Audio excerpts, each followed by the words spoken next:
waza imbere nari kwaje tu hari umushoferi waje kureba uje kureba umushoferi bigenda biteze ngo nagize ikibazo nyine mukuru wanjye yabyaye ngo nyine ntabwo ari ikibazo kandi akaba ari n'akanjye iyi bare yose uko ureba abakozi barimo mbese abantu bose barimo ubu n'abanjye imodoka nawe wamfasha buriya wamfasha ukangiza ku bitaro ariko ntacyo ntugire ikibazo ndagutwara nta kibazo ariko ubundi mwari muri aho se turaho nta kibazo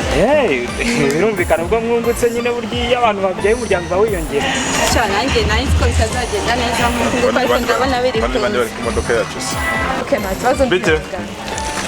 ni byiza ni amahoro amakuru yanyu ni meza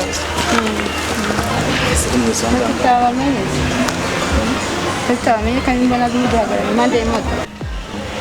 ese iyo abantu bahagarariye ahantu ni ukuvuga yuko hari ikindi kintu twangije uko mudusanze hano nyine muri abajura tubimenye murashaka kutwiba cyangwa nimba atari yanjye se iziraha zose ni none se muravugisha ukuri koko imodoka ntabwo ari iye aho we imodoka twafatanyije kuyiguraho